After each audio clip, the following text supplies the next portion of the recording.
Bien, buenas noches con todos. Bienvenidos a esta pequeña conferencia acerca de las infecciones respiratorias agudas más comunes de vía aérea superior. Por supuesto, estamos hablando de las infecciones más comunes y realmente el primer motivo de consulta, como lo vamos a ver ya mismo, el primer motivo de consulta, sobre todo en el primer nivel. Ya lo cual es importante incluso para todos aquellos profesionales jóvenes que están iniciando apenas su medicatura rural o que se encuentran laborando también en estos tipos de instituciones. Bien, entonces comenzando, primero tenemos que nosotros tener en cuenta y recordar a qué llamamos nosotros vía aérea superior, ya porque sabemos que la vía respiratoria va a constar de varias partes o varios segmentos. Siendo así, pues podemos dividir a la vía aérea en su totalidad en dos grandes partes o en dos grandes segmentos, la vía aérea superior y la vía aérea inferior, teniendo siempre como un límite referencial la laringe. Lo que está por encima de la laringe va a ser todo lo que es vía aérea superior y lo que está por debajo de la laringe va a ser vía aérea inferior.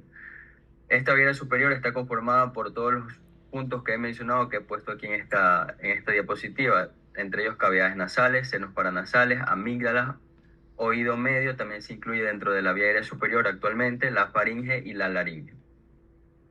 Cabe destacar esta parte de oído medio, que a pesar de no ser como tal parte de la vía respiratoria, se lo considera actualmente debido a que la mayoría o gran parte de estas estructuras que he mencionado, al estar enfermas, hay ciertas conexiones con el oído medio que van a ocasionar que el oído medio también salga afectado. Entonces, por esta razón, últimamente se ha agregado al oído medio como parte de este segmento de la vía respiratoria. ¿Cuáles son las enfermedades entonces más comunes teniendo en consideración estas estructuras o todos estos segmentos que he mencionado? El principal motivo de consulta del primer nivel va a ser la rinofaringitis aguda, tanto en adultos como en los niños. La única diferencia es que en los niños, ya vamos a ver más adelante,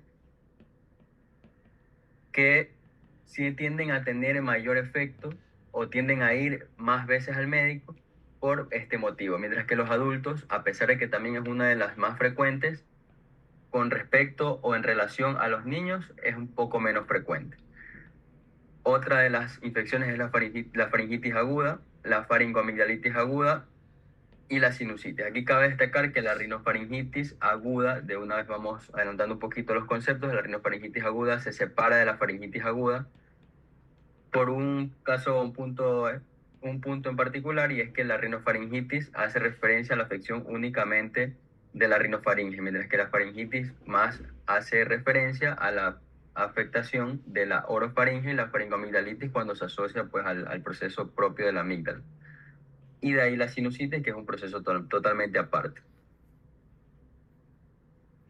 ¿Por qué he decidido o hemos elegido dar un repaso acerca de este tema y tocar ciertos puntos importantes dentro de las infecciones respiratorias agudas?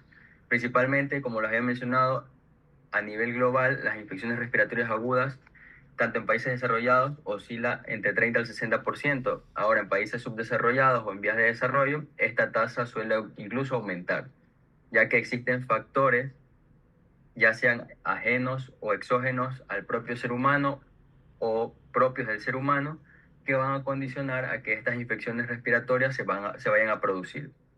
Se considera además que el 10% de los niños sufre, como les había dicho, de 4 o 6 episodios anuales. Esto quiere decir que si sacamos un promedio de 4 o 6 episodios anuales, teniendo en cuenta, ya más adelante igual vamos a verlo, teniendo en cuenta que el periodo de incubación de la mayoría de estas enfermedades oscila entre 2 a 7 días, incluso por ahí describen un periodo promedio de 10 días, sacando cuentas, si son 6 episodios anuales, a veces se extienden hasta 8, son de 60 a 80 días que va a pasar el niño enfermo.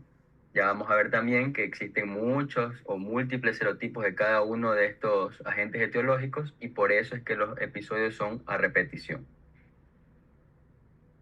Son la primera causa de infecciones en adultos, como lo había mencionado, pero no tanto como en los niños. Además de esto, se relaciona con hábitos propios del ser humano. hay pacientes que van a tener ciertos factores, como por ejemplo aquellos que son fumadores, ya son aquellos que están más propensos a captar infecciones respiratorias o en su debido defecto puede ocurrirles suponiendo una al año. Sin embargo, van a presentar síntomas mucho más agudos que aquellos pacientes que no tienen este tipo de condiciones. En otros estudios se ha determinado que la rinofaringitis aguda es el primer diagnóstico, por supuesto, y las infecciones respiratorias agudas altas van a generar un alto consumo de fármacos, y esto es muy importante, ya que existen ciertas medidas que se deben de tener para poder tratar este tipo de infecciones y ciertas medidas que no deberían utilizárselas, pero sin embargo las utilizan a diario o con frecuencia, sobre todo en primer nivel, y que no estaría del todo correcto, que lo vemos pero no estaría del todo correcto.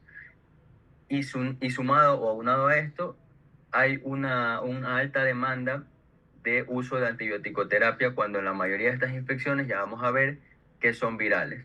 Entonces, todo este tipo de conjuntos, este conjunto de, de enunciados que he puesto aquí, hacen que este tema sea de elección para poder, por lo menos, llevarnos un criterio distinto acerca de cómo quizás hemos visto o se han manejado las infecciones respiratorias. Entonces vamos a empezar primero con la rinofaringitis aguda.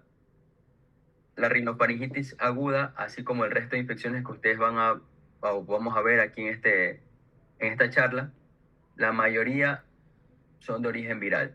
Casi todas, por no decir todas, son de origen viral. ¿Ya?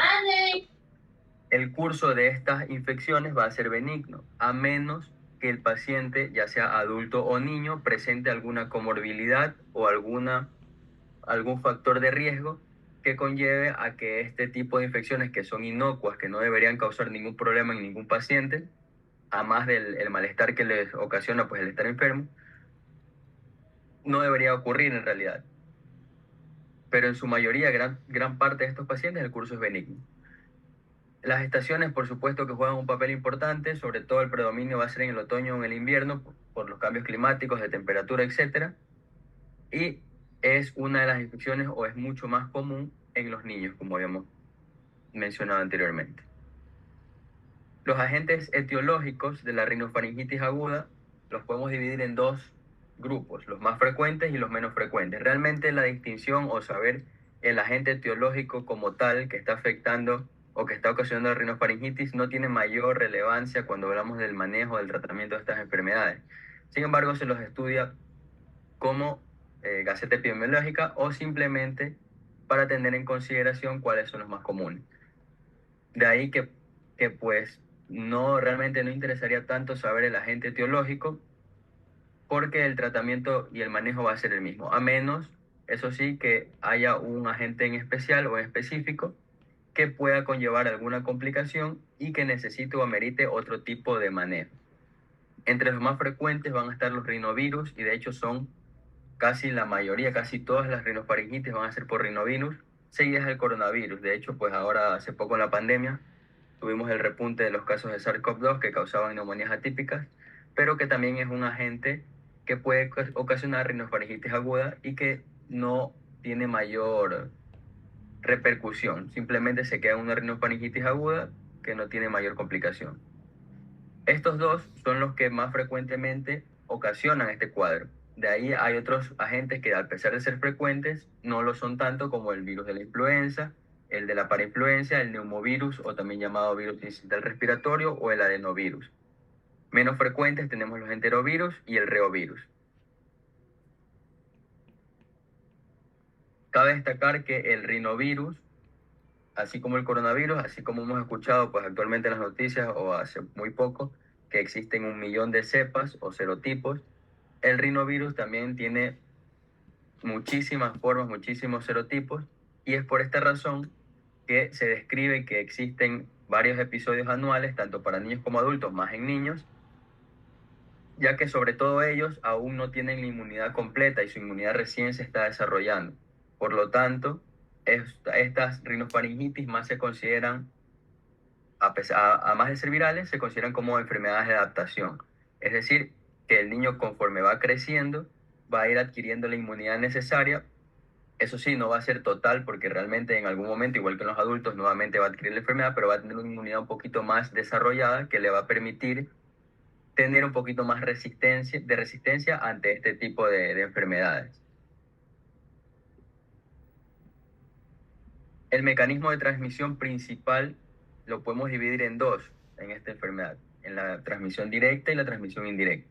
La transmisión directa va a ser por micropartículas o gotitas respiratorias, aerosoles, que van a viajar desde el paciente infectado, ya sea niño o adulto, hacia el paciente que está expuesto o el paciente que está aparentemente sano. ¿Cuáles son los pacientes de mayor riesgo, entre comillas, para poder acarrear una rinofaringitis? Pacientes pequeños, los niños pediátricos, sobre todo menores de 3 años, que van a los centros de desarrollo infantil, que van a las escuelitas, que van a los jardines, etcétera, porque ellos están más expuestos a otros niños que también puede ser que tengan la enfermedad. A diferencia de los adultos o de aquellos niños que quizás reciben clases en casa o por cualquier motivo no se mueven de casa, obviamente van a tener una menor cantidad de episodios porque la transmisión, al ser de persona a persona, si no tienen ese contacto social, no van a tener ningún tipo de problemas o de adquisición de esta enfermedad. Una de las vías de entrada va a ser la misma nariz, las fosas nasales, puede ser a través de la boca, por la cavidad oral, e incluso se describen también una de las puertas de entrada, la conjuntiva, a través de la conjuntiva. Ustedes dirán, pero ¿y la conjuntiva qué tiene que ver con una rinofaringitis? Estamos hablando de las cavidades nasales. Pues recuerden que la cavidad ocular, ya cerca del ojo, la conjuntiva, etcétera, todas esas estructuras están interconectadas con las fosas nasales a través de los conductos lacrimales. Entonces, al momento de ingresar o ser una puerta de entrada del ojo, puede llegar, por supuesto, hacia la rinofaringe. Una de las formas indirectas va a ser a través de fómites. Se describe que el rinovirus, sobre todo, puede durar de 48 a 72 horas en los materiales inertes, ya sea escritorios, ya sea puertas, etcétera, en donde pasamos las manos y luego nos las llevamos directamente o a la boca o a la nariz. De manera indirecta estamos adquiriendo también el virus. Por ende, también es probable que se desarrolle la enfermedad. La patogenia o la fisiopatogenia. La fisiopatogenia es importante en estos casos, pues nos va a indicar, primero, signos y síntomas. De ahí sale absolutamente todo. Segundo, nos va a indicar qué medidas podemos tomar nosotros para poder tratar a ese paciente. Ya en su mayoría son medidas generales, más que farmacológicas, sobre todo en niños. En adultos tal vez se puede utilizar un poco más de medicamentos, pero no siempre son necesarios. El periodo de incubación aproximado es de 2 a 7 días, con una extensión, algunos autores mencionan hasta 10 días, en donde comienzan a aflorar realmente los síntomas. ¿Cómo va o cómo empieza? Habíamos mencionado que el mecanismo de transmisión puede ser directo a través de la entrada por parte de las fosas nasales o de la cavidad nasal o la cavidad oral. Van a llegar al epitelio respiratorio. En este epitelio respiratorio van a colonizar. Además de colonizar, van también a comenzar la replicación. Una vez que comienza la replicación viral, lo que va a ocasionar es un síndrome inflamatorio a nivel respiratorio con liberación de interleucinas, llegada de macrófagos, por supuesto, células blancas, etcétera, que van a ocasionar todo lo que es la respuesta inmunitaria, en donde se van a comenzar a secretar principalmente interleucinas y prostaglandinas. Aquí toma un papel importante las prostaglandinas porque son las que van a estar encargadas de ocasionar a nivel de los vasos sanguíneos de las fosas nasales vasodilatación, además del propio mecanismo inflamatorio que aumentan aún más la vasodilatación, y con esto va a hacer que pues salga líquido desde el vaso sanguíneo hacia el intersticio, en este caso hacia la cavidad nasal. Y aquí constituyen el primer signo síntoma o el característico sobre todo de la rinofaringitis, que es la rinorrea. Al momento de aumentar la permeabilidad vascular sale líquido a través del vaso sanguíneo y comienzan a secretarse, además de esto también, otro tipo de sustancias tipo mucinas, moco, por una acción colinérgica a nivel de las glándulas. Es decir, que el virus, además de ocasionar el proceso inflamatorio, desencadena una acción colinérgica en glándulas, sabiendo que cuando hay un proceso colinérgico en las glándulas se van a comenzar a secretar, o sea, son secretoras, cuando hay acción colinérgica, comienzan a secretar más moco, sumado a la vasodilatación, van a hacer que toda esta mucosa se vuelva congestiva. Y ahí va otro síntoma, signo de la rinofaringitis, que es la congestión nasal. Entonces, la inflamación más la acumulación de moco por esta acción colinérgica a nivel de las glándulas que producen más moco, van a comenzar a ocasionar la denominada congestión nasal. La misma vasodilatación con liberación o salida de líquido van a ocasionar la rinorrea, que son las principales o los principales signos, síntomas que están asociados a rinofaringitis. Entonces, teniendo en cuenta esto, ¿cuáles son los signos y síntomas? Podemos dividirlo asimismo en dos grandes grupos: los síntomas respiratorios y los síntomas sistémicos. Los síntomas sistémicos van a ser en su mayoría los mismos para todas estas patologías, ya sea sinusitis, ya sea faringitis, ya sea faringomigdalitis o en este caso la rinofaringitis. Alza térmica, que puede llegar hasta los 39 grados centígrados, siempre dependiendo de la reacción propia del organismo. Más allá de los 39 es bastante raro, no es excepcional, pero es bastante raro. Se pueden sumar mialgias, dolores musculares, artralgias, astenia, decaimiento, etcétera, malestar general en general, redundante. A nivel respiratorio se van a producir primero, en primer lugar, en primera instancia, uno de los síntomas principales va a ser las molestias faríngeas. El paciente le va a mencionar que tiene simplemente como una picazón a nivel de la garganta, que por ahí medio algo siente que le duele, etcétera. Esas son las primeras impresiones que va a dar una rinofaringitis, unas molestias faríngeas. Luego, después de esto, pasado el proceso inflamatorio, ya todo lo que hemos visto acá, va a comenzarse a secretar más líquido, el proceso inflamatorio, más moco, y va a llevar a la congestión nasal. Sumado a la congestión nasal, la rinorrea hialina. Esta rinorrea hialina hay que tener muy en cuenta, aquí un ojo, un paréntesis, porque la rinorrea hialina a los 2 o 3 días en promedio se puede tornar purulenta, ¿ya? Pero esto no significa que sea una rinofaringitis de origen bacteriana. Ya, el hecho de que nosotros veamos una rinorrea purulenta no significa que sea de origen bacteriano. Esto quiere decir que en el caso de ver este tipo de manifestación, no es un indicativo para nosotros dar antibiótico-terapia. Ya se sigue manejando bajo criterios de medidas generales. ¿Por qué se vuelve purulenta? Quizás tengan la duda. Pues la rinorrea hialina nace a partir de esto, ¿ya? De una vasodilatación que se mezcla con los mocos producidos por las glándulas. Como se vuelve congestivo, se hace difícil de eliminación, etcétera, ¿ya? Van a las bacterias que se encuentran como colonizadoras en nivel respiratorio, a nivel de las fosas nasales, pueden colonizar, pueden comenzar a mezclarse con estos otros procesos y tornan la rinorrea hacia purulenta. Pero nuevamente repito, esto no es un indicativo de nosotros utilizar antibiótico terapia. Otro de los síntomas es una irritación mucosa, ¿ya? La sensación pues de molestias a nivel de la nariz, ardor, etc. Los estornudos son bastante frecuentes y la tos, ¿ya? Después de 3 o 4 días se puede aumentar una tos. Después de 3 o 4 días se puede aumentar una tos. Y si se han fijado, yo he mencionado aquí después de 2 o 3 días, después de 3 o 4 días, etcétera. Esto es porque la rinofaringitis en todos estos signos, síntomas que estamos mencionando, puede durar desde 1 hasta 2 semanas. ¿Ya? Entonces, lo primero que nosotros tenemos que tener en cuenta también y decirle al paciente es que tiene que tener paciencia, que no se puede disminuir o acortar quizás el tiempo de evolución de la enfermedad, pero que ver desapareciendo y disminuyendo todas estas molestias conforme pasen los días. Se han descrito casos excepcionales en uno que otro artículo, en uno que otro estudio, de hasta 10 semanas que puede durar una rinofaringitis.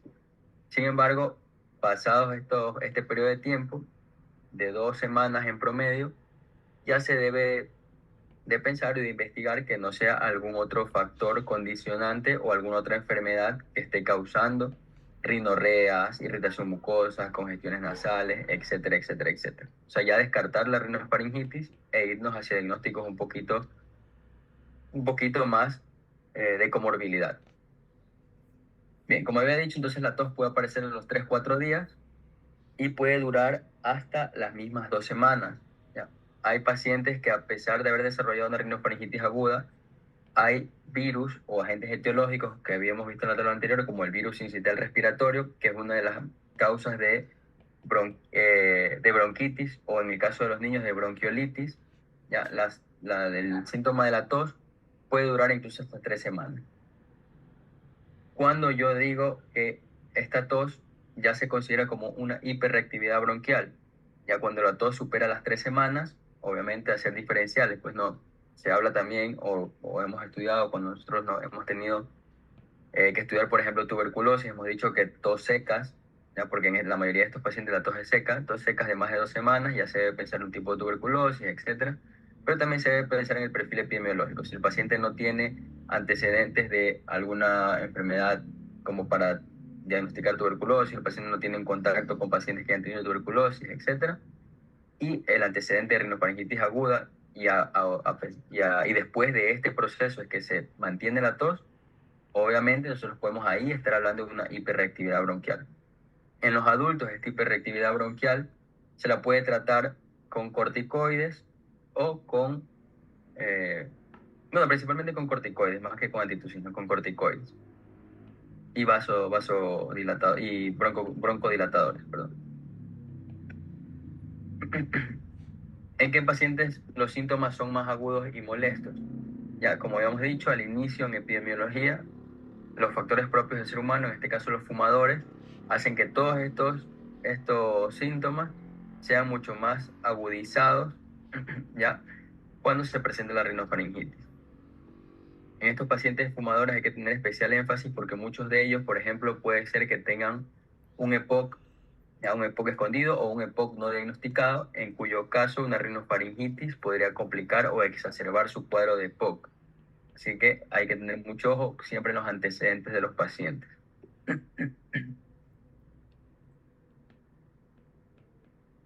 Bien. ¿Cómo vamos a tratar ahora sí esta rinofaringitis?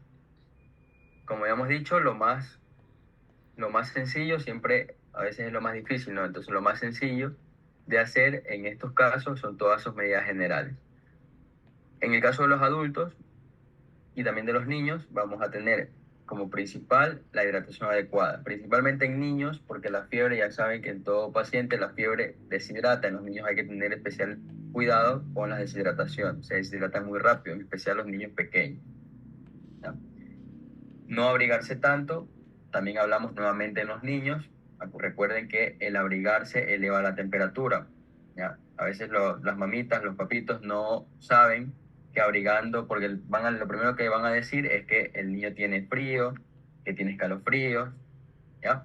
Entonces, como médicos, nosotros tenemos que indicarles que no deben abrigarlo tanto porque eso, más que ayudarlo, le va a aumentar la temperatura. Y al aumentar la temperatura, corremos riesgo en los adultos del escalofrío, que probablemente sea mucho, mucho más fácil de manejar, pero en los niños ya puede conllevar incluso a convulsiones febriles. ¿Ya? Y ahí tenemos también, o vamos desglosando las posibles complicaciones, que de una rinofaringitis que no debería llegar a ningún tipo de complicación, me llega, por ejemplo, a una convulsión, pero por fiebre. Otra de las medidas generales es humidificar el ambiente. Ya es bien sabido que los ambientes fríos hacen que las fosas nasales se mantengan secas, ¿ya? Esta sequedad hace que los cilios, que se supone que son los encargados de movilizar el moco formado, las secreciones, etcétera. Si no hay secreción, no hay nada. Las secreciones ayudan a eliminar o barrer esos microorganismos o desechos para evitar de que causen alguna infección. Entonces, si se mantiene seca la fosa nasal, los cilios no van a mover nada, no hay ni siquiera moco, no hay ningún medio de defensa, etcétera. Van a colonizar ciertos agentes. Evitar irritantes, ya, esto es en adultos y en niños, sobre todo, habíamos hablado de los pacientes fumadores, se debe evitar el humo del tabaco como principal medida, de ahí el humo de cualquier tipo, ya sea por quema de basuras, quema de algún material, etcétera. Todo lo que sea humo. Reposo, sí, el reposo puede ser un reposo relativo, un reposo absoluto, dependiendo de la severidad de los síntomas. Y los lavados nasales. Esto es muy importante en los niños. ¿Ya? En los niños estas medidas generales se mantienen tal cual. ¿Ya? En los adultos podemos cambiar a medidas farmacológicas. En los niños el principal tratamiento es o debería ser los lavados nasales. ¿Ya? Más allá de los sintomáticos, como por ejemplo en el caso de la alza térmica, pero el tratamiento principal son los lavados nasales. ¿Por qué razón? Sobre todo hay que tener ojo en los niños que son menores de 6 semanas. De hecho, en los niños menores de 3 meses, pero especial y mucho mayor cuidado en los niños menores de 6 semanas. Porque la mayoría de ellos, ya por debajo de 6 meses, todavía no tienen una respiración bucal. Y como habíamos mencionado, por acá, uno de los primeros mecanismos es que ocurre una congestión con rinorrea y una inflamación de la mucosa. Entonces, los niños al no poder respirar por la boca, o no saber, mejor dicho, porque esto es muy pequeñitos, no saben respirar por la boca, corren el riesgo de una muerte súbita neonatal, o bueno, muerte súbita del niño. Sobre todo menores de 6 semanas, ya lo había mencionado, eso hay que tener especial énfasis. Estos lavados nasales deberían ser habitualmente con solución fisiológica si no hay mayor complicación o en el caso de que amerite soluciones hipertónicas. Ya, no deben exceder los 3, máximo 2, 3 cc en cada fosa nasal para los niños más pequeños, los niños más grandes. Se puede utilizar ya un poquito más, siempre a presiones bajas, ya, ni una presión tan alta ni una presión tan baja. Siempre hay que tener cuidado, como había mencionado, en los niños. Esa es la piedra angular de esta enfermedad. Ya. Farmacológico. El farmacológico tipo analgésicos y antipiréticos se puede utilizar en los niños sin ningún problema, ya, para evitar lo que había mencionado, las alzas térmicas y las convulsiones febriles. Los analgésicos y los antipiréticos más conocidos, pues ya el paracetamol, por ejemplo, uno de los más utilizados porque es el más inocuo, porque va bien, porque no tiene ninguna o mayormente repercusiones a nivel de otros órganos. Vasoconstrictores nasales y antitusígenos, ya lo ponemos en un grupo muy aparte porque los vasoconstrictores nasales, así como los antitusígenos, están contraindicados en niños menores de 2 años. Se debe tener una contraindicación absoluta en estas edades. Entre los 2 y los 12 años tampoco hay grandes estudios que nos digan que se pueden utilizar, pero se debería tener una contraindicación relativa. Ya no es una contraindicación absoluta, sino una relativa. Pero por encima de 12 años tal vez ya se puede considerar el uso.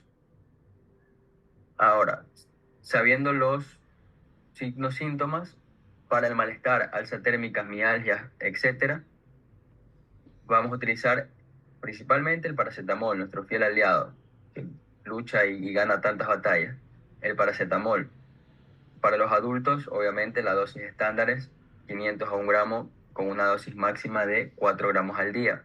Siempre teniendo en cuenta, nuevamente, los antecedentes de cada paciente. Mucho cuidado, ya que el paracetamol es uno de los medicamentos que puede ocasionar hepatotoxicidad. Obviamente tenemos que tener especial cuidado en los pacientes que sean hepatópatas. En los niños, la dosis estándar de 10 a 15 miligramos por kilo, ¿ya? Y las alternativas que podemos utilizar para este tipo de enfermedades, de este tipo de infecciones o de malestares, puede ser un ácido acetilsalicílico, un ibuprofeno, diclofenac, obviamente guardando estos medicamentos más que nada para los adultos. En el caso de los niños sí se puede dar, por ejemplo, el ibuprofeno, pero es mucho menos utilizado. Mayormente es el paracetamol para el malestar. El ibuprofeno debe guardarse únicamente para pacientes que con el paracetamol tal vez no se pueda manejar de forma adecuada o el malestar o las mialgias, artralgias, etc. El alza térmica se puede manejar tranquilamente con un paracetamol. Siempre titulando dosis. 10, si no funciona de 10, se puede aumentar a 15, etc. La congestión nasal, como habíamos dicho, se puede manejar con lavados nasales en los niños. Es la única indicación. En el caso de los adultos se puede utilizar otro tipo de medicamentos, ya sea tópicos u orales. Los medicamentos tópicos, la nafasolina, la oximetazolina o la propilexedrina, son bastante comercializados y que tienen una buena acogida.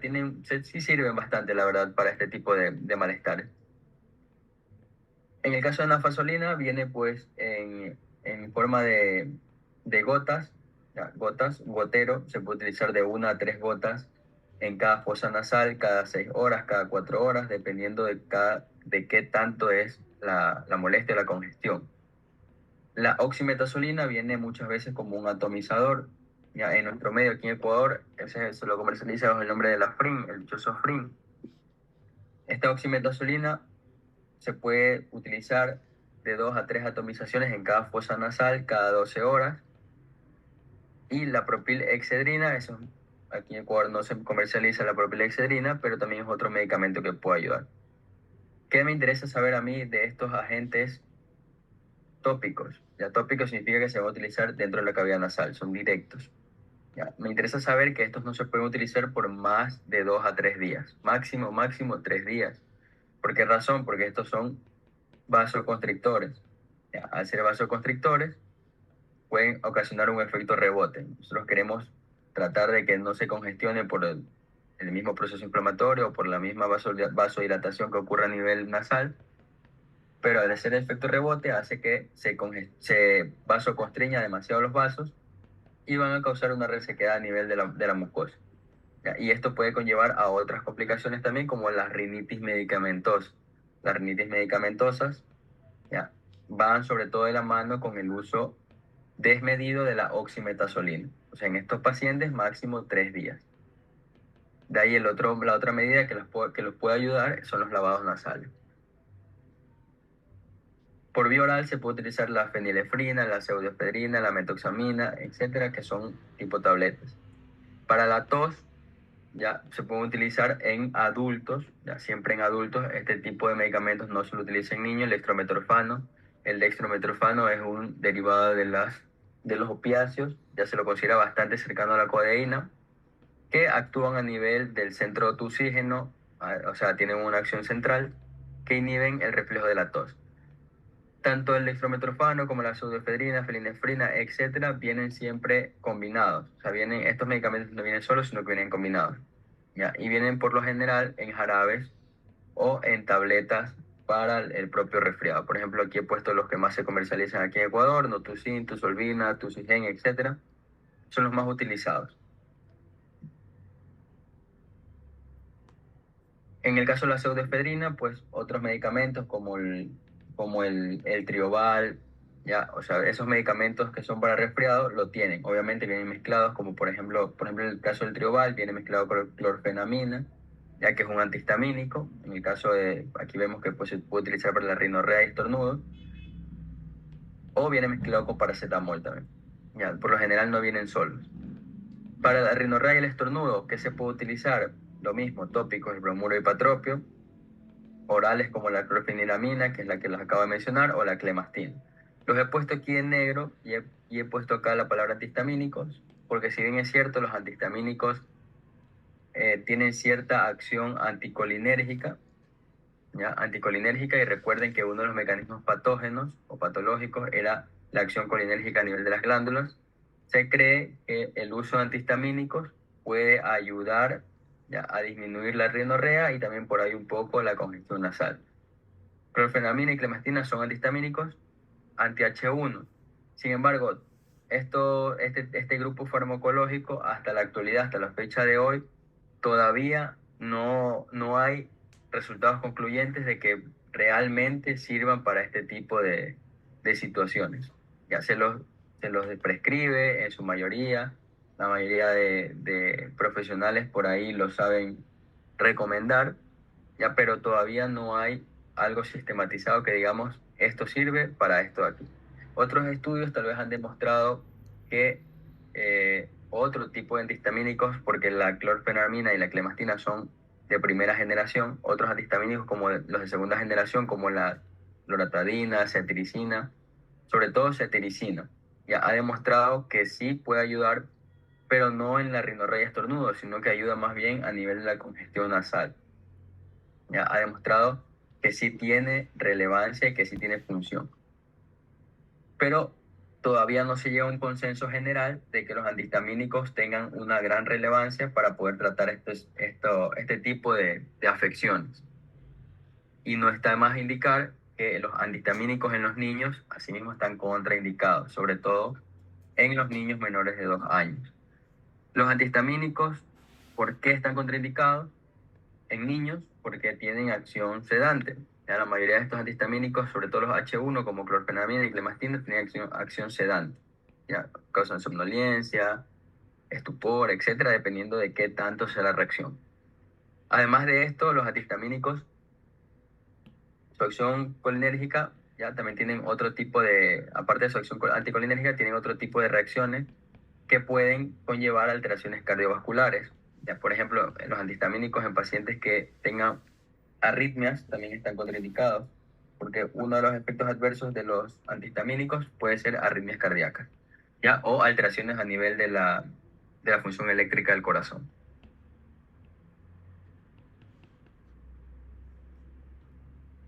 ¿Ya? Entonces, resumiendo, niños solamente lavados nasales. Adultos, la gama de fármacos que podemos tener, pero que no tienen mayores implicaciones, sobre todo cuando hablamos de tos o cuando hablamos de utilizar antihistamínicos.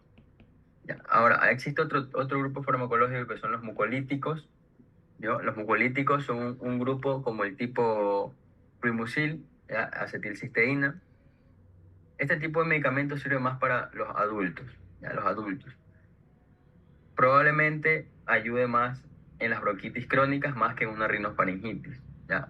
Pero también en muchas ocasiones se suele prescribir, tal vez de forma errónea, ya que no es realmente para esta enfermedad. Ya se utiliza en otras entidades clínicas, pero no en esta.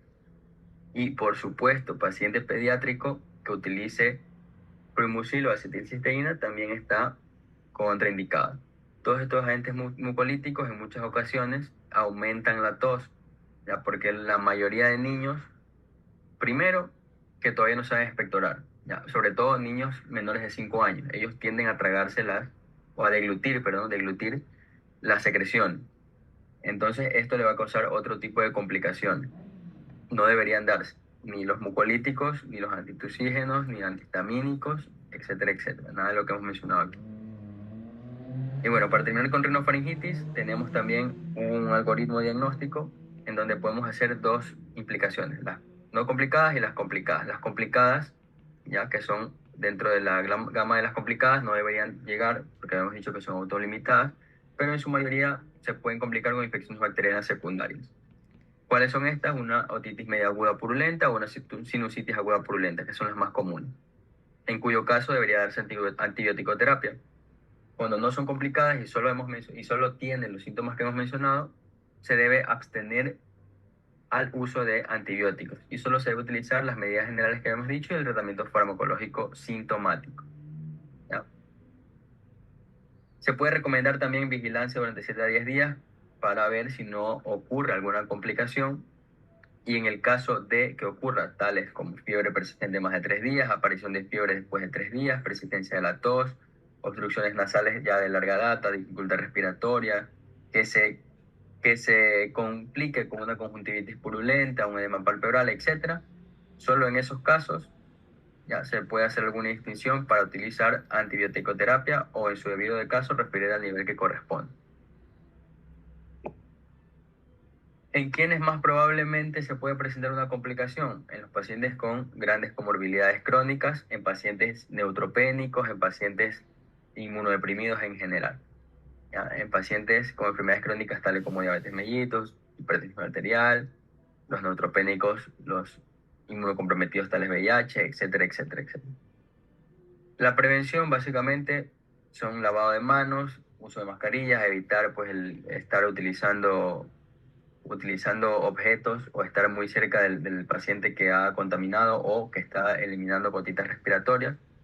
Y la vacunación, a pesar de que para la influenza existe vacuna, realmente estudios no han concluido de que la vacunación como tal sea un punto fundamental para prevenir este tipo de infección viral. Esto es debido a lo mismo que les dije al principio, ya que la mayoría de las infecciones son por distintos serotipos, entonces van a estar con infecciones a repetición. ¿Ok? Eso en cuanto a rinofaringitis aguda. Pasando a faringitis aguda, esto es casi lo mismo, ya por ahí varía, la única diferencia es que la faringitis aguda estamos hablando únicamente de la parte oral de la faringe, que es la inflamación única de esta zona, de 0 a 2 años la mayoría son virales, y lo más importante aquí es poder diferenciar si es viral o si es una infección por el estreptococo beta hemolítico del grupo A, que es el estreptococo piógeno. Siendo así, las faringitis las podemos dividir en no exudativas y las exudativas. Las no exudativas, rinovirus, citomegalovirus, neumovirus, mixovirus. Entre las bacterianas, Neisseria gonorrea, Chlamydia pneumoniae, Mycoplasma pneumoniae, Haemophilus. Ya. De la misma forma que habíamos mencionado la rinofaringitis, saber el agente etiológico viral no tiene mayor relevancia porque al fin y al cabo los tratamientos terminan siendo sintomáticos. Ya, claro que hay ciertos signos que nos pueden orientar hacia qué virus es el que está ocasionando la molestia, pero al final de todo van a ser sintomáticos. En el caso de las exudativas, cuando hablamos de exudativa puede ser tanto viral como bacteriana. En estos casos, las virales, entre ellos los adenovirus y el Epstein-Barr, son los que pueden causar faringitis exudativas. Y entre las bacterianas, las que hemos puesto aquí, pero la más importante es la del estreptococo piógeno, beta hemolítico. El mecanismo patógeno es el mismo, ya se transmite a través de la misma vía y las reacciones son las mismas. Obviamente aquí obviando la parte de la rinitis, pues no solamente nos quedamos con la faringitis. Signos o síntomas. Podemos dividirlo en 3 grupos, así mismo: respiratorias, sistémicas, otras manifestaciones. Entre las sistémicas, ya habíamos mencionado que son prácticamente las mismas para todas. Entre las respiratorias, el inicio de la faringitis aguda es un poco más brusco que el de la rinofaringitis, a pesar de que ambos son de inicio rápido. Ya, la odinofagia es el síntoma cardinal de la faringitis aguda. La disfagia, dolor o molestias al deglutir, o la dificultad para la deglución, dependiendo del grado de inflamación. Puede aparecer tos. Ya en los casos de faringitis puede haber una tos productiva, pero que no cambia de coloración. En la mayoría de casos, la coloración de la tos o de la expectoración, perdón, es color blanquecino. Otras manifestaciones, tales como conjuntivitis o lesiones eritematovésiculosas, nos orientan hacia qué tipo de virus. Como les había dicho, les he mencionado, la conjuntivitis, o sea, si la faringitis se asocia a conjuntivitis, hablamos quizás de que el agente etiológico es un adenovirus. Y si hay lesiones eritematovésiculosas, ya podemos estar haciendo alusión de que el virus, por ejemplo acá, el virus más probable sea el Coxsackie A. Muy raramente va a ser por Coxsackie B, ya más es por Coxsackie A. ¿Cuál es el diagnóstico? El diagnóstico, igual que la rinofaringitis, es 100% clínico. Ya, como habíamos visto anteriormente, lo importante aquí es diferenciar entre el beta hemolítico y el resto de infecciones.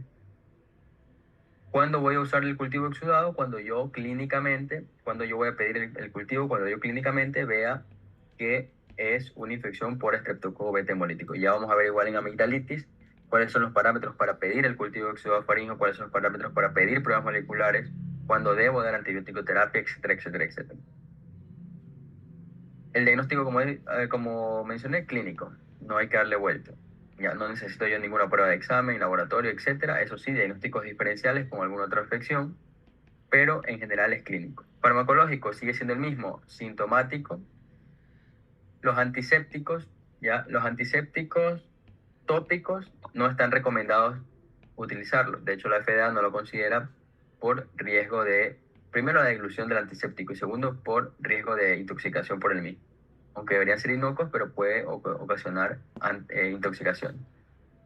¿Cuáles antisépticos? Sobre todo se ha visto, y de hecho en sus consultas futuras o anteriores, no sé, en algún momento algún paciente les habrá mencionado que utilizan iodopovidona en gárgaras. Ya, esta iodopovidona en gárgaras para poder socavar un poco las molestias o curar, entre comillas, la faringitis aguda. ¿Ya? Esto está contraindicado, no debería realizarse, por lo tanto, si el paciente se está realizando, debemos aconsejar que no lo haga. Antivirales, ¿ya? Los antivirales solamente se han dejado como para tratar infecciones en donde sea por influenza, ¿ya? Como es difícil saber si es influenza o si es algún otro virus, porque la mayoría de signos síntomas son idénticos, no se puede diferenciar entre sí, casi no se utilizan, pero en el caso de ser una faringitis aguda diagnosticada y comprobada por laboratorio que sea por influenza virus, se puede utilizar antivirales tales como oseltamivir o zanamivir. En el caso del oseltamivir, sí lo comercializan aquí en Ecuador y se lo puede dar, vienen en tabletas de 75 miligramos. Se puede dar una vez al día por 5 días. Ya es como un tratamiento antiviral, sumado al tratamiento sintomático. Pero si no es por influenza, como no tenemos a veces en muchas ocasiones a la mano métodos diagnósticos para determinar qué clase de virus es, nos quedamos únicamente con el tratamiento sintomático, que es idéntico al de la, al de la rinofaringitis. Dependiendo de cada síntoma, damos el tratamiento. Sinusitis aguda. La sinusitis aguda es otra de las enfermedades bastante frecuentes, aunque no tanto como las anteriores mencionadas, y tampoco es tan frecuente como la amigdalitis. Ya, pero le he puesto antes que amigdalitis porque la amigdalitis es de un poquito más importancia clínica, entonces la hemos dejado para el final. Los senos paranasales, como bien nosotros sabemos, están recubiertos de mucosa respiratoria. Tenemos los senos paranasales frontales, los esfenoidales, los etmoidales y los maxilares. Eso está muy conocido por nosotros, lo sabemos. ¿Cuáles son las funciones de los senos paranasales? Los senos paranasales van a humidificar el aire, van a eliminar secreciones, disminuyen peso de los huesos del cráneo, etcétera, etcétera. Son múltiples funciones. La que nos interesa aquí a nosotros es la eliminación de secreciones, ¿ya? Porque cada uno de estos epitelios tiene sus propias glándulas. Cuando hay una inflamación de esta mucosa, las secreciones no se pueden eliminar a través de los antros y por lo tanto comienzan a, primero, acumularse dentro de los mismos senos paranasales y segundo, al no tener salida, van a congestionar y probablemente si es que sale este líquido que ya puede estar infectado, puede también cursar con una rinitis por la conexión con las cavidades nasales, en cuyo caso hablamos de una rinitis, una rinosinusitis. Un ojo aquí, un pequeño dato en retrospectiva, porque ya pasamos rinofaringitis. En los casos de pueden haber rinofaringitis, pueden haber etiologías que no sean infecciosas. Ya, recuerden que las etiologías infecciosas, en las etiologías no infecciosas, ya sumadas con una rinosinusitis, puede ser una sinusitis aguda que se complicó con una rinitis, ya, pero que en debido caso muchas veces puede ser sin algún agente etiológico, simplemente por contigüidad ocurre una inflamación, pero no una infección. Ya, hacer esa pequeña diferencia.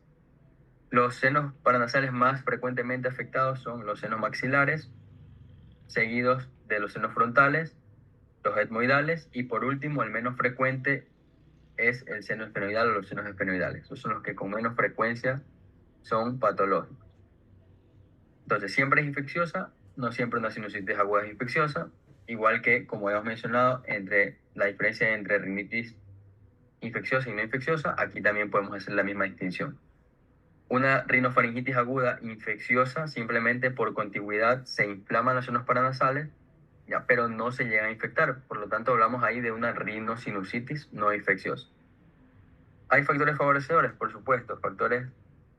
Entre los factores favorecedores son las infecciones virales a repetición, infecciones virales mal controladas o mal manejadas, pacientes inmunodeprimidos, pacientes con alteraciones a nivel de cornetes, tipo hipertrofia de cornetes, rinitis crónica, rinitis alérgicas. Ya, todos esos factores son favorecedores para la aparición de una sinusitis aguda infecciosa. ¿Cuáles son los agentes más frecuentes? Ya, los más frecuentes son virales. Ya en su mayoría las sinusitis son virales. Entre ellos, nuevamente mencionamos al rinovirus y al virus de la influenza. Bacterianas, por supuesto, sí puede ser, y a la cabeza los más comunes, el Streptococcus pneumoniae, Haemophilus influenzae y anaerobios, de los cuales los dos primeros son los que más se han aislado. Los menos frecuentes en cuanto a virales están el parainfluenza adenovirus y los menos frecuentes bacterianos, el Staphylococcus aureus, el beta hemolítico, el Moraxella catarrhalis y bacterias aeróbicas gram negativas. ¿Y qué pasa con las etiologías fúngicas? ¿En qué pacientes podemos ver? ¿O hay etiología fúngica? Por supuesto. Se puede producir una etiología por hongos en pacientes que sean inmunocomprometidos. ¿Ya? Entonces, si yo en algún momento o algún paciente debuta con alguna sinusitis aguda y se determina que es una sinusitis por hongos, lo primerito que hay que pensar es que este paciente está comprometido inmunológicamente. ¿Ya? Porque recordemos, los hongos son en su totalidad oportunistas. Entonces, en el momento en que pueden, colonizan. Clínicamente, la sinusitis aguda la podemos dividir en tres entidades. La sinusitis en general se puede dividir en tres entidades: en las agudas, en las subagudas y en las crónicas. En este caso estamos hablando solo de la aguda, que tiene una duración menor a 3 semanas o de hasta 3 semanas. Entre 3 semanas y 3 meses hablamos de una sinusitis subaguda, y más de 3 meses hablamos de una sinusitis crónica. Eso también hay que tener muy en cuenta. Y también están pues las sinusitis recidivantes, las sinusitis, eh, las sinusitis crónicas reagudizadas, etc. Lo que nos interesa aquí es la sinusitis aguda.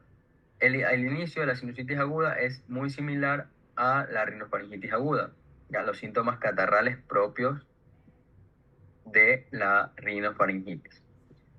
Sumado a esto, puede haber dolor local dependiendo de qué seno paranasal está afectado. En el caso de ser un seno frontal, va a doler la parte superior parte de la base de la nariz hacia arriba, ya hacia la región frontal.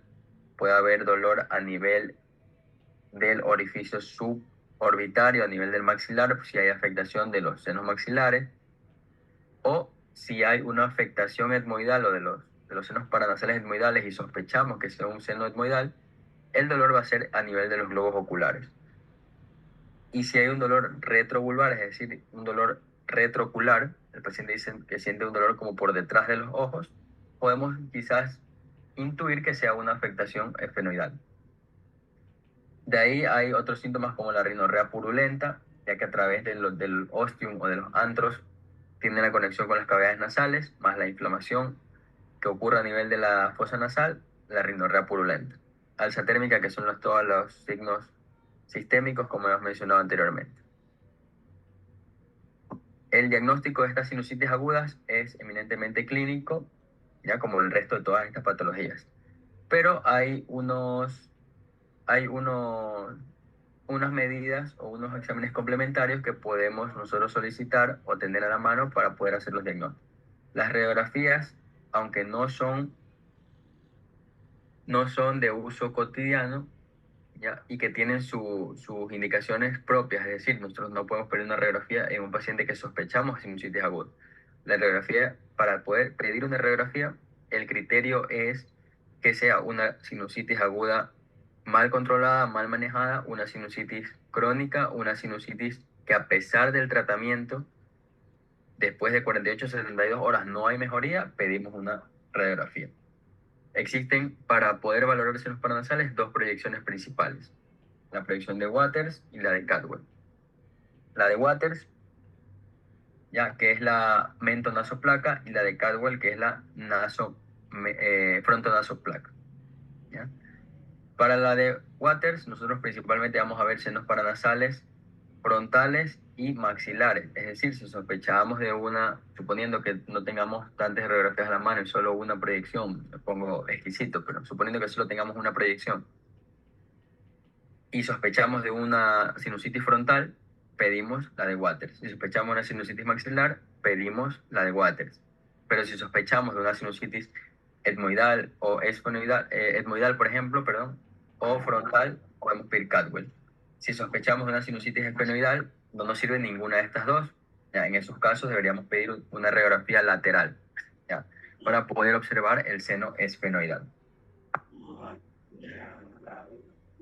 Otra de los métodos complementarios son los hemocultivos de secreciones, pero no se usan de manera rutinaria porque para obtener las secreciones tenemos que hacerlo directamente en los senos paranasales. Por lo tanto, debería ser por punción aspiración, lo cual no es recomendable y solamente se queda para aquellos pacientes que presenten complicaciones. De manera rutinaria utilizamos el diagnóstico clínico y los tratamientos expuestos en esta diapositiva de acá. ¿Cómo vamos a tratar sabiendo ya o sospechando que tenemos un cuadro de sinusitis aguda? ¿Ya? Dos cosas en particular. La primera, menos de 7 días, y la segunda, más de 7 días. Cuando hablamos de menos de 7 días, ¿ya? El paciente no requiere antibiótico-terapia y seguirá siendo sintomático. Si el paciente tiene más de 7 días con el cuadro clínico sin mejoría, comenzamos a aplicar antibiótico-terapia. ¿Qué debe cubrir esta antibiótico-terapia? Principalmente los microorganismos que estén relacionados con mayor frecuencia, en este caso el Streptococcus pneumoniae y el Haemophilus influenzae. ¿Ya? Medicamentos que podemos utilizar está la amoxicilina más ácido clavulánico, las penicilinas, ¿ya? Inhibidores de beta-lactamasa. La amoxicilina más ácido clavulánico en dosis de adulto, la que todos conocemos, 625 miligramos o de 1 gramo cada 8 horas por 7 a 10 días. Lo ideal es que estos tratamientos duren hasta 10 días. Eso es lo más recomendado. Si el paciente es alérgico a la amoxicilina más ácido clavulánico, amoxicilina más ácido clavulánico en los adultos. Si sospechamos una sinusitis en un niño, en un pediátrico, la dosis es de 80 a 90 miligramos por kilo día.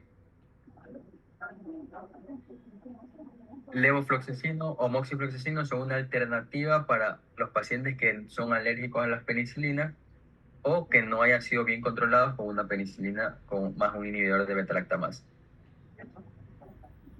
¿Por qué utilizamos de una vez levofloxacino y moxifloxacino? Porque a pesar de que tenemos una tercera línea, que son los macrólidos, o una alternativa que son los macrólidos tipo acitromicina, se ha demostrado en varios estudios que estos macrólidos en los casos de sinusitis aguda presentan mucha resistencia y que solamente se deben de dar en los pacientes que primero que falle el amoxiclavulánico o que sea alérgico a las penicilinas y que tenga algún problema que no pueda recibir levofloxacino o moxifloxacino, que son las quinolonas del éxito.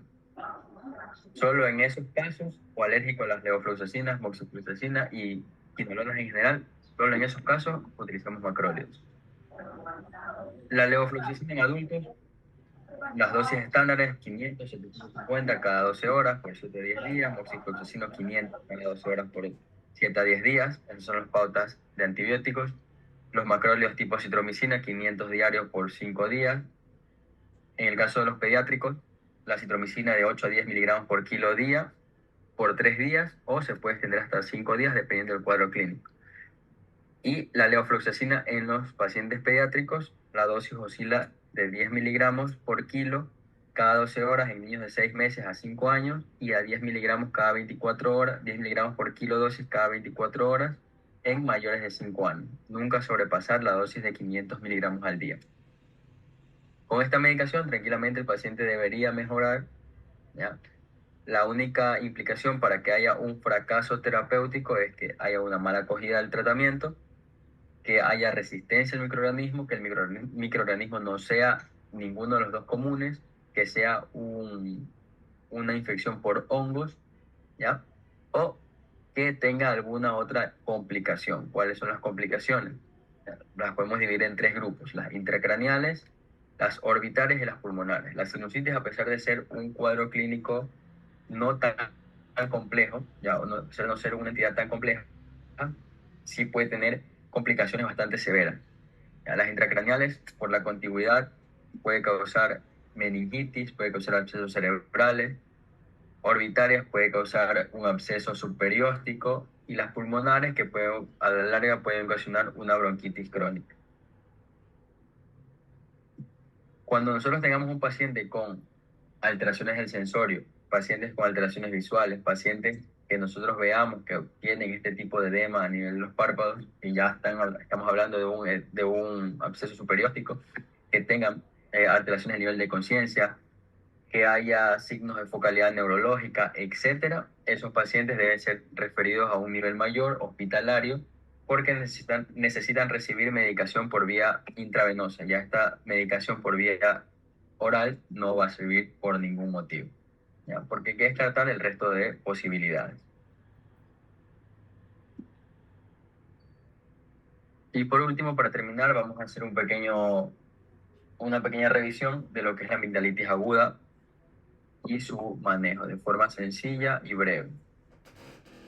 Entonces, la amigdalitis aguda ya se puede asociar a faringitis, en cuyo caso vamos a decir que se llama faringoamigdalitis aguda.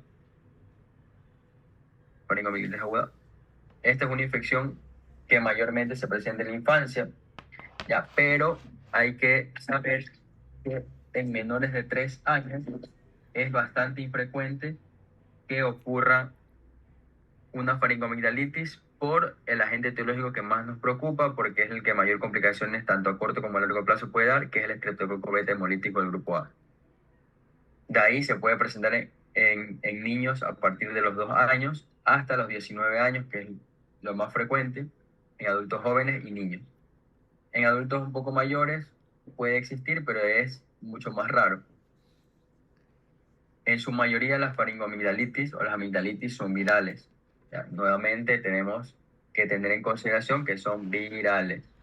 Ese es el primer diagnóstico que se debe cruzar por nuestra mente antes de dar cualquier tratamiento con antibióticos.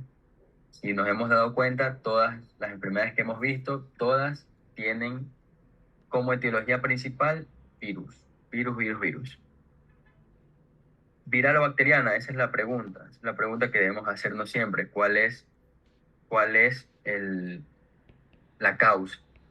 En pacientes de más de 3 años hasta los 13 años, lo más común es que sea bacteriana por estreptococo beta hemolítico del grupo A, cuando son bacterianas.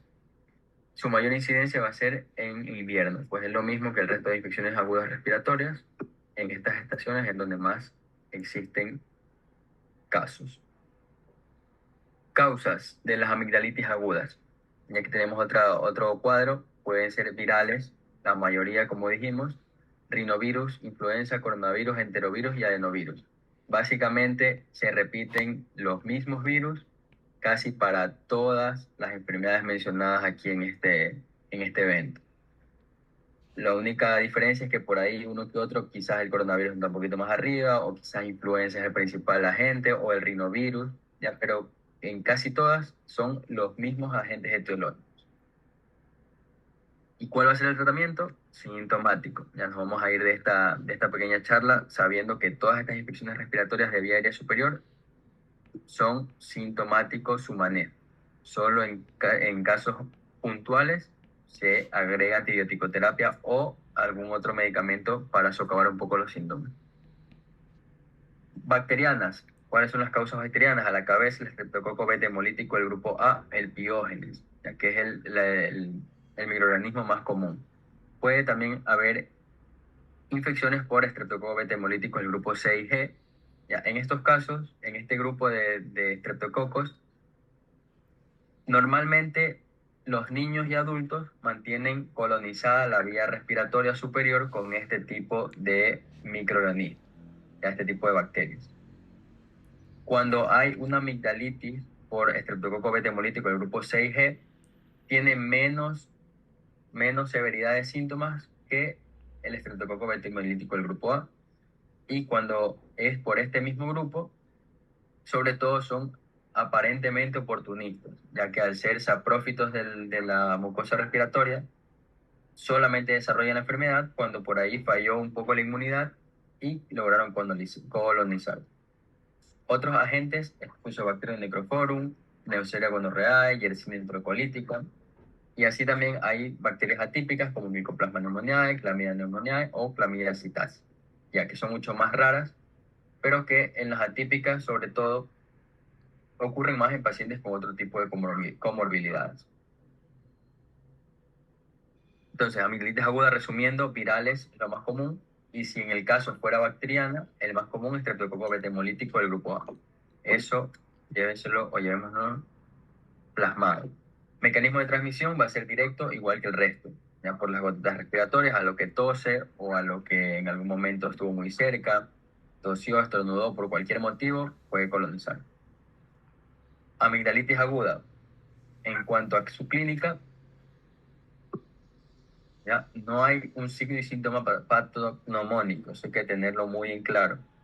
Yo me llega un paciente con una amigdalitis, yo veo esto, ya veo esto, unas amígdalas que están con este aspecto.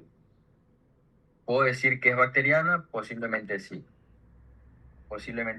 pero hay que tener en consideración que no existe ningún síntoma patognomónico, ¿ya? Patognomónico. No es por decir que el paciente tiene ese tipo de amígdalas y yo digo ya es por el beta hemolítico. Ya, no, porque no, yo no puedo saberlo sin el método complementario. O sea, no tengo un signo propio característico de una amigdalitis por el prototipo beta hemolítico del grupo A. Puede ser cualquier otro agente. Pero lo que me interesa a mí saber es si es o no es el beta hemolítico. Pero no hay ese signo. La mayoría de amigdalitis agudas virales deberían resolver entre 3 a 5 días. Ya pasado de esto, si hay algún otro síntoma o yo observo que hay este tipo de amígdalas, ya estoy pensando en que probablemente sea bacteriano. Mayores de 3 años, en los niños se presenta un inicio mucho más brusco que en los menores de 3 años, a pesar de que habíamos dicho que en los menores de 2 años es bastante infrecuente. Es muy raro que haya una amigdalitis por beta hemolitis. El síntoma cardinal, eso sí, es la odinofagia. Obviamente, si estamos a nivel amigdalar o faríngeo, se van a inflamar. Si es por bacteriano, van a tener este tamaño. Si es por viral, igual van a aumentar el tamaño, van a estar inflamados y causan la odinofagia. Síntomas generales como la fiebre, cefalea, malestar general, puede conllevar a náuseas y vómitos, por supuesto que sí. Sobre todo cuando es por estreptococo beta hemolítico del grupo A, las náuseas, los vómitos e incluso las diarreas ya pueden ser pueden ser síntomas secundarios a la misma infección de la garganta. O sea, no es una infección aparte. Hay que hacer ese diagnóstico diferencial entre un problema digestivo y un problema secundario digestivo de la amigdalitis aguda o propios de la misma sintomatología de la amigdalitis. Claro que hay ciertos signos y síntomas que me pueden indicar a mí, tal vez por ahí, que no es una amigdalitis aguda bacteriana la que se está ocasionando, sino más bien una viral. ¿Cuáles son estos? Conjuntivitis, rinorrea, estridor. Conjuntivitis, rinorrea y estridor. Estas tres, sobre todo las dos primeras, conjuntivitis y rinorrea, me orientan más a que la infección sea viral, ya, pero no es 100% establecido. Ya no es que si yo tengo un paciente con una amigdalitis aguda que está comenzando y que por ahí yo veo que tiene una conjuntivitis o que está con rinorrea, no quiere decir que sea 100% viral. ¿Ya? Simplemente es un orientativo, una sospecha diagnóstica. Yo digo, bueno, ese paciente lo más probable es que sea una infección viral. Y lo voy a tratar como tal, como una infección viral, una amigdalitis viral. Otros signos o síntomas, afonía, tos, diarrea, exantemas o enantemas, también pueden orientar, aunque son menos comunes, pero también pueden orientar a que sea viral.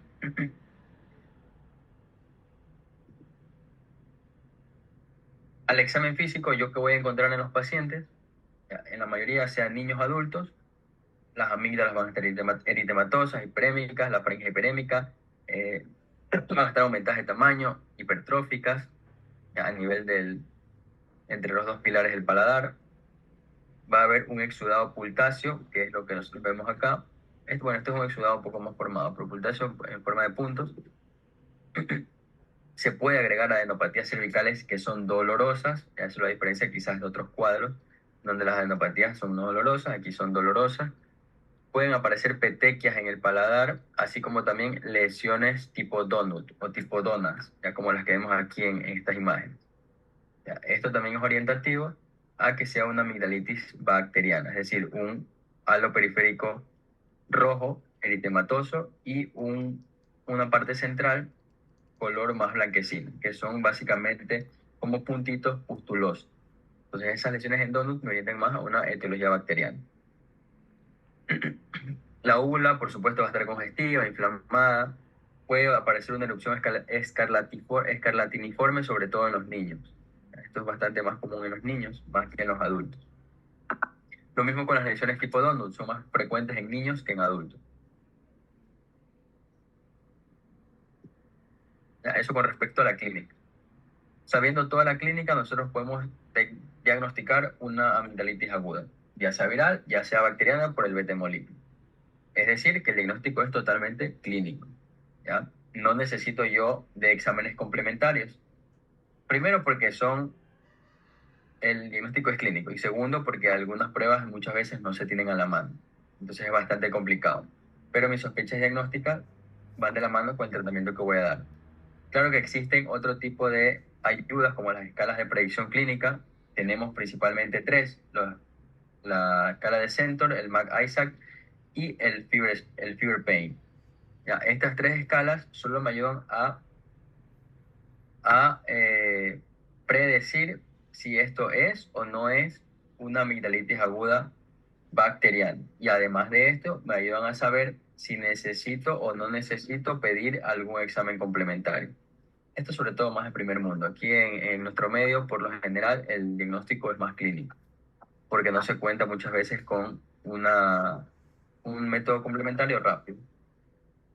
Entonces, entre todos estos criterios que mencionan en la escala de Centor, MAC-ISAC y Fever Pain, tenemos a la fiebre mayor a 38 grados, la ausencia de tos, el exudado amigdalar y las adenopatías cervicales dolorosas. Todo eso va dando puntaje de +1.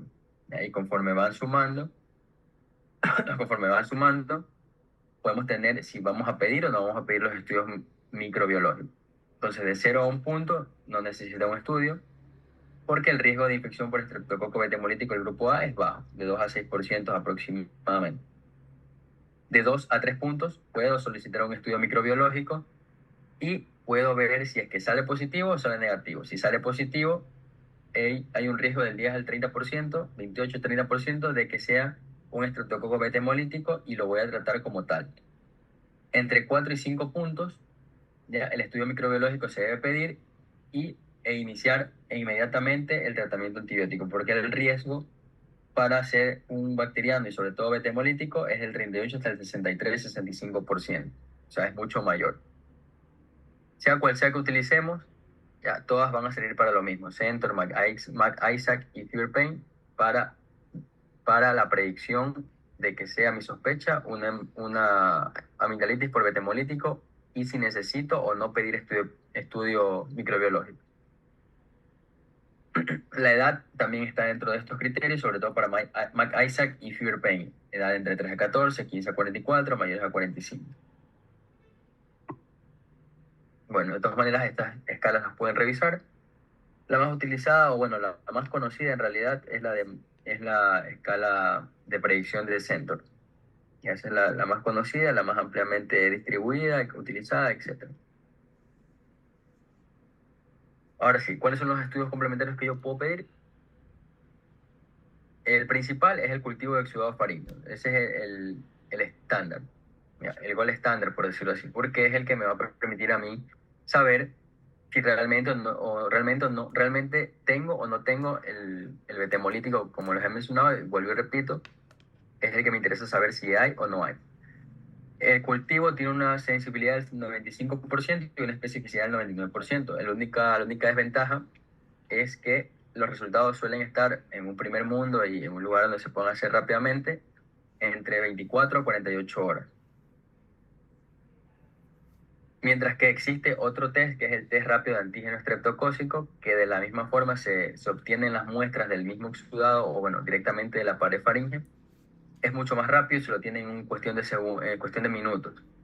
Sin embargo, este no siempre existe en las unidades de atención en las que nosotros desempeñamos nuestras funciones, entonces es bastante complicado. Por ende, el diagnóstico para nuestro medio es eminentemente clínico. ¿A quienes yo debo pedir estos exámenes complementarios que hemos mencionado, ya sea el cultivo o el test?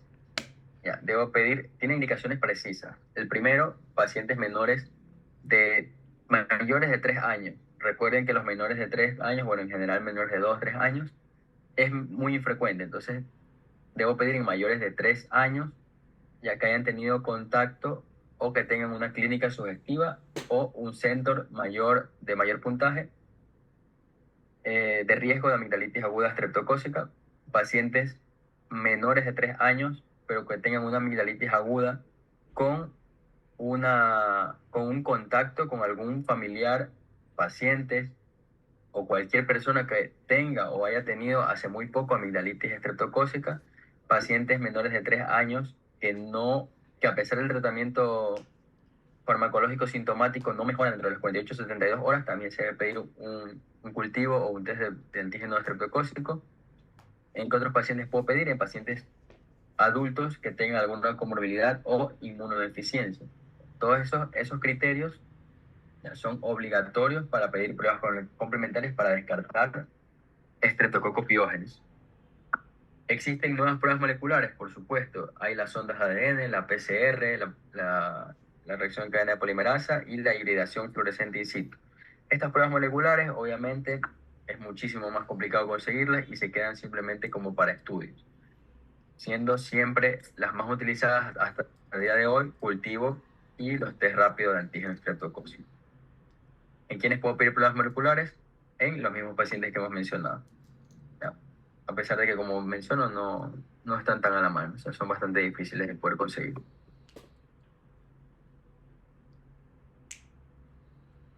Los antibióticos.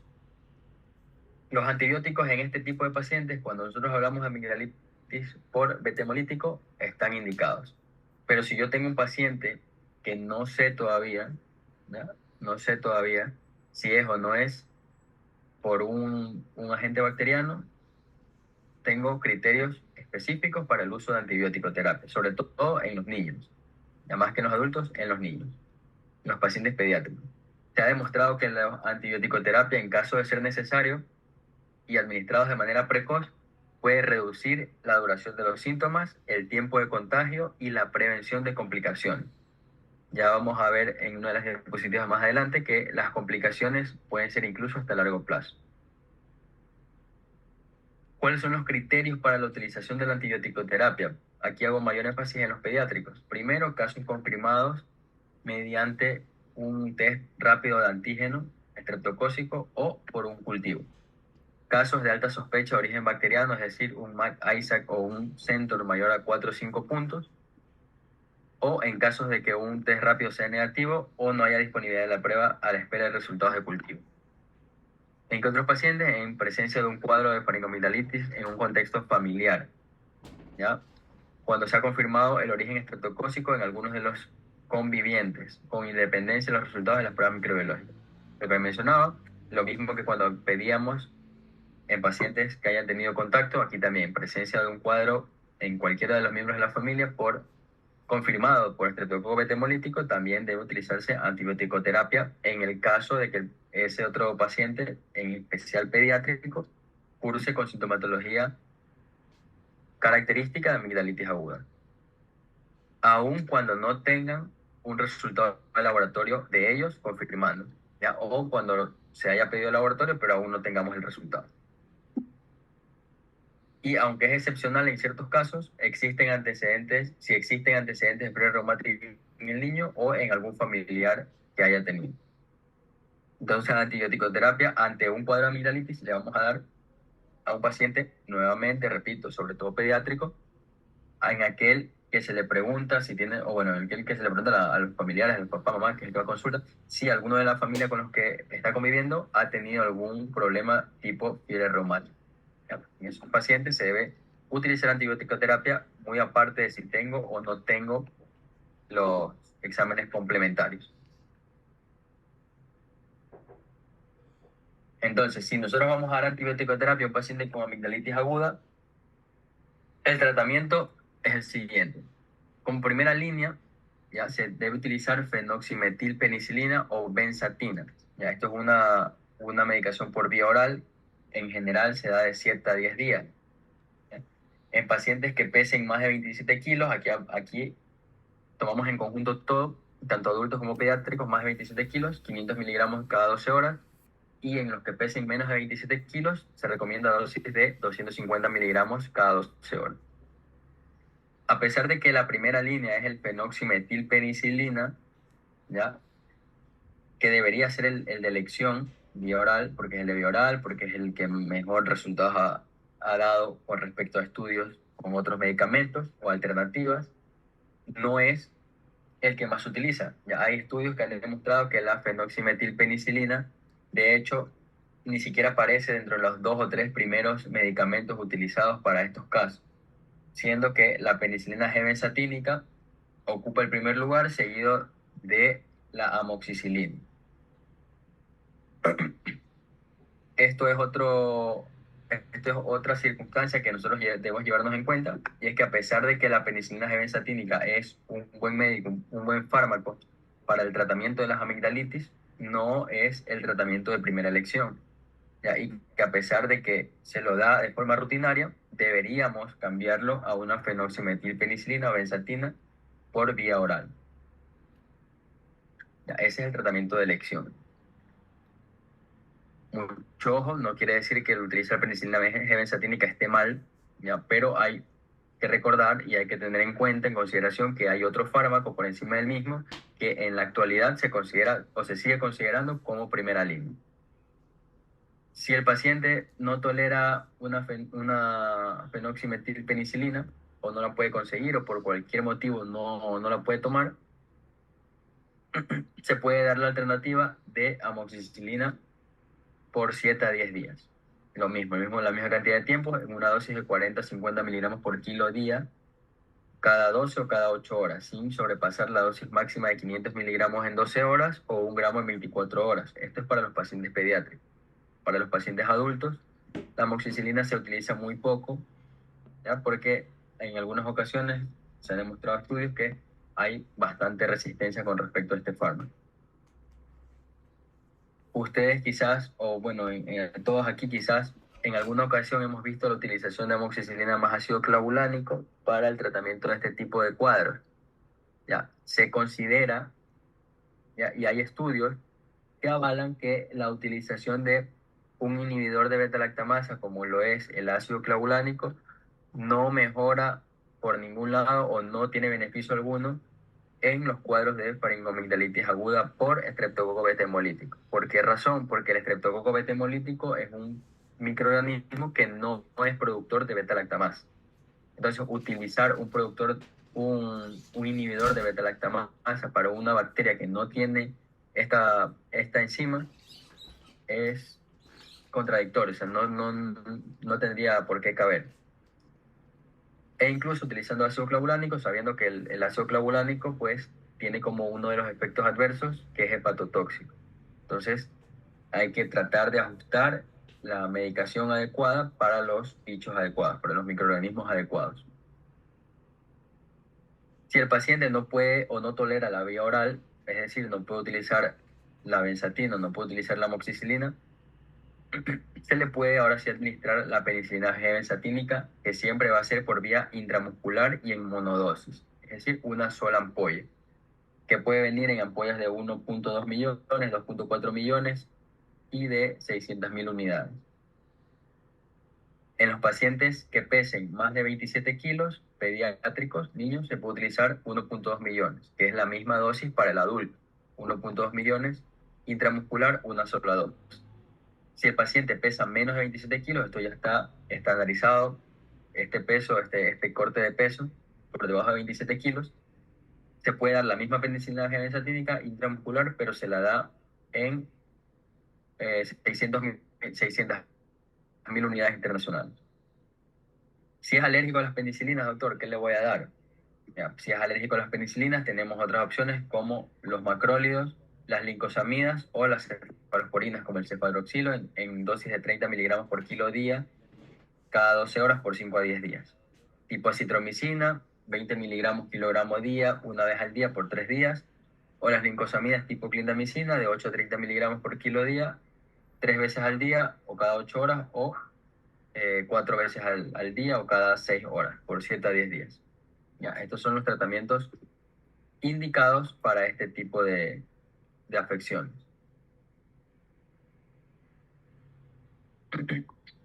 Resumiendo un poco el algoritmo diagnóstico y terapéutico, una faringoamigdalitis en pacientes que tienen de 3 años para abajo, si tienen una clínica sugestiva, y si se le hace un test, se le hace un test rápido, el test rápido da positivo, damos antibióticos. Si el test rápido da negativos, hacemos seguimiento sintomático.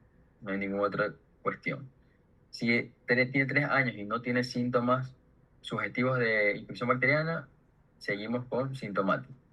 Si tiene más de 3 años, hasta los 15 años, con una clínica sugestiva de infección bacteriana y que no sugiere infecciones virales o alguna complicación tipo fiebre reumática o glomerulonefritis de algún familiar con el que haya estado, se le hace un test, si sale positivo, damos antibiótico terapia. Si no sale positivo, es decir, sale negativo, sintomático.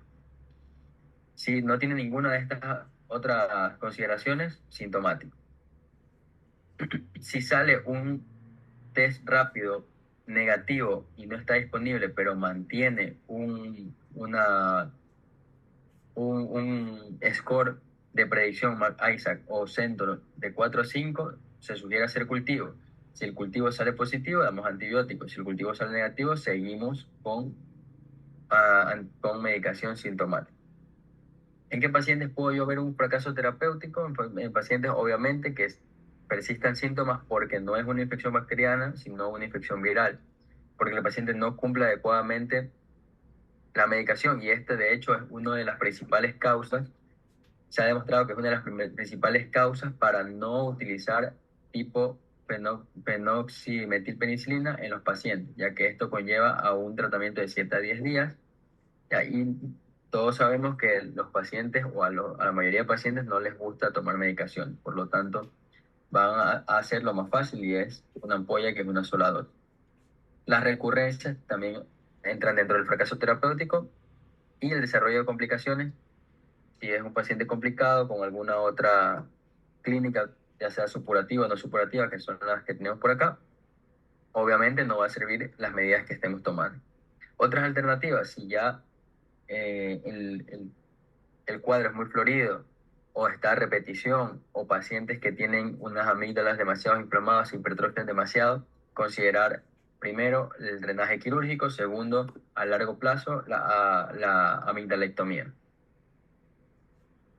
Lo que nos interesa aquí es saber las complicaciones y por qué tenemos que diferenciar y dar rápidamente tratamiento para una faringoamigdalitis por estreptococo beta hemolítico. Y es porque las complicaciones que tiene son las siguientes: no supurativas, la fiebre reumática, glomerulonefritis postestreptocócica, el síndrome PANDAS, que son síntomas o afecciones neuropsiquiátricas en los pacientes pediátricos posterior a una infección estreptocócica, o la aparición de psoriasis gutata. La psoriasis gutata es un problema cutáneo que se basa en infiltración de los melanocitos por una respuesta inflamatoria, una respuesta inmunológica, ¿ya? La supurativa es el absceso periamigdalino, es una de las más frecuentes, y la fascitis necrotizante. En cuanto a la fiebre reumática, que es una de las principales complicaciones que tenemos que prevenir en estos pacientes, tenemos los conocidos criterios de Jones, que bueno, ahí los podemos ver: criterios mayores, criterios menores, 2 criterios mayores, 1 menor, estamos hablando de fiebre reumática; 2 criterios menores, 3 criterios menores, perdón, hablan de fiebre reumática, ¿ya? Y los criterios pues los podemos leer aquí: los de bajo riesgo, pacientes de bajo riesgo, pacientes de alto riesgo, ya que principalmente son la carditis, artritis, corea, eritema marginado, nódulos subcutáneos. Los criterios menores: poliartralgia, hipertermia de 38.5, velocidad de eritrosedimentación mayor a 60, PCR mayor a 3, prolongación del intervalo PR, etcétera, etcétera. Entonces aquí tenemos igual de todas maneras todos los criterios, que son bastante conocidos, son bien adaptados, bien adoptados, etcétera. ¿Cómo prevenimos la aparición de fiebre reumática? Ya la prevención secundaria, en estos casos, la prevención secundaria con fiebre reumática se debe utilizar, mejor dicho, penicilina G benzatínica intramuscular. Se puede dar fenoximetilpenicilina 250 miligramos cada 12 horas, acitromicina 5 miligramos por kilo día, cada 3 a 4 semanas. Cualquiera de estas medicaciones cada 3 a 4 semanas. Esta es la prevención secundaria. La más utilizada, por supuesto, es la penicilina G benzatínica, porque menos medicación, una sola inyección, etcétera. ¿Por qué tiempo yo voy a dar estas inyecciones, estas ampollas? De estas ampollas se van a dar por 5 años, 10 años, 21 años o hasta 40 años. Todo depende de las comorbilidades y depende de qué criterios de la fiebre reumática han aparecido. Pacientes que tengan, por ejemplo, complicaciones como tipo carditis, se van a extender hasta 21 años o incluso hasta 40 años.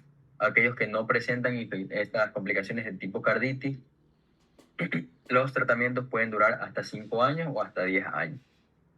¿Ya? Pero los tratamientos para prevención son largos porque las complicaciones son a largo plazo. ¿Ya? La prevención primaria se la realiza pues junto con el tratamiento. En el caso de un paciente que presente síndrome PANDAS, ya el síndrome PANDAS se trata sobre todo con carbamazepinas, benzodiazepinas, etc. Y la psoriasis gutata, al ser una respuesta inmunológica e infiltración de los queratinocitos, se puede tratar con corticoides tópicos o corticoides sistémicos dependiendo de la severidad de los síntomas y de la lesión. Bien, y con esto pues básicamente hemos hecho un repaso de las infecciones respiratorias agudas más comunes, esperando que por lo menos haber aportado un poco acerca del manejo. Recuerden pues como conclusión, la mayoría de infecciones son virales. No tiene mayor relevancia utilizar antibiótico-terapia, solamente en los casos puntuales y en las indicaciones que hemos podido mencionar a lo largo de esta charla. El resto, sintomático y mucho cuidado con los niños. Ya saben, medidas generales, ningún otro medicamento de los que se ha mencionado para los adultos están indicados para esta población. Con eso pues me despido y muchas gracias por la asistencia del día de hoy.